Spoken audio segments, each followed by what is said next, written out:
The ocean supports nearly all life on Earth. But in some countries like Sierra Leone, climate change has shifted the way the ocean impacts people living near it.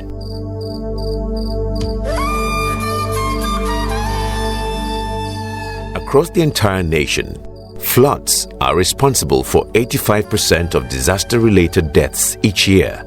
And although these effects can be felt throughout the country, they are most prevalent in rural coastal communities, where people depend on natural resources to live and prosper.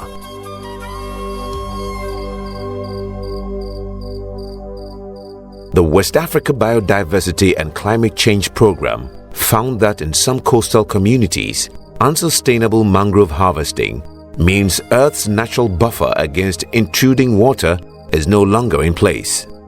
Two communities, Mumaya in the south and Kotimo in the north, know this predicament all too well.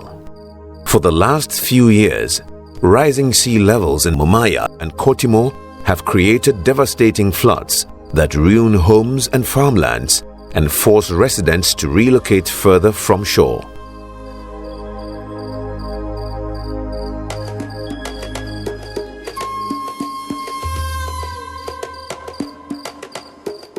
Marie Davis, a teacher in Mumaya community, recalls how the recent flooding impacted her life.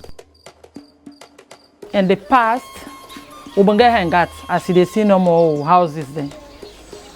Where rain, where breeze they come, these two houses are unattached houses then. If the roof all, they can't go. Just because of not be know the value of mangrove. But through what big they don't can show what in the use of the mangrove then.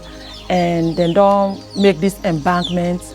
We not get water where they just can't enter and so no more can get for camp kitchen then because we say kitchen band also the dry fish. Then we houses then they not be again this rainy season. Water not they just can't like I want and go like I want.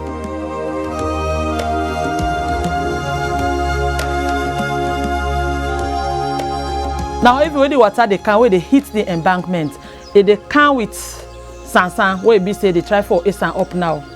So in case the embankment spoil, we go put small money because we get bylaws then. The bylaws so they make now they will get for the get money. So that we go buy bags and provide sticks to talk to youth man then or man then or brothers and picking them for more they replace. We not go sit down now, it don't pata. For Marie Davis and other residents of coastal Sierra Leone, the floods represent an inevitable future. One in which their families and friends face uncertainty and instability. But that doesn't mean they plan to sit idle. Since 2016, the people of Mumaya and Kotimo have been working to protect them against climate-induced flooding. The West Africa Biodiversity and Climate Change first completed a study that assessed the vulnerabilities to climate change these communities face.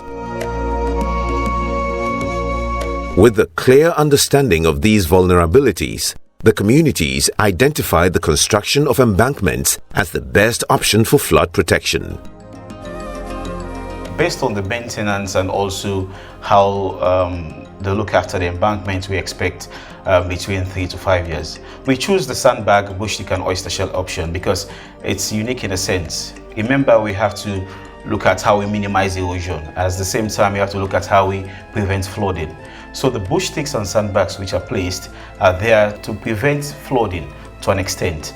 And the oyster shell at the back of the wall, which is mixed with the backfill material, will play a very important role. At the initial stage, it will help to reduce erosion. Over time, it will help to stabilize the shoreline. So even if the structure we've constructed deteriorated over time, then we will have a stronger surface, a stronger shoreline in the near future, which will not be easily eroded than what we have now.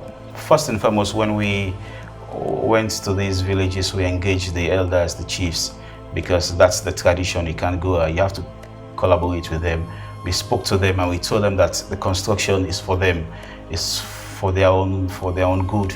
So they have to give their own support and see how best we can go through the process together. So they were very helpful in identifying the areas where we can collect sand, where we can collect sticks, where we can get the oyster shells. They gave their own support and we worked together as a team. These people have been there for years now, and from their explanation that they have to be moving back, they have nowhere to go. They have to stay there because that's where their families are. That's where they do their own trading, they do their own business. So I think what we need to do is to adapt.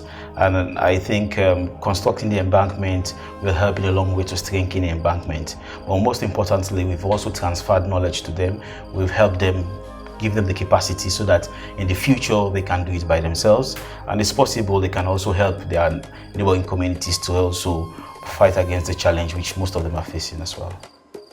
The embankments signal newfound security for the families whose properties have been lost to water. Together with local chiefs, they have implemented community rules to ensure the structures are maintained and protected.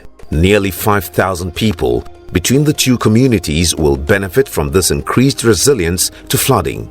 In a country where 200,000 people have been affected by major floods over the past 6 years, the successful construction of embankments offer a promising solution to be replicated across the coast.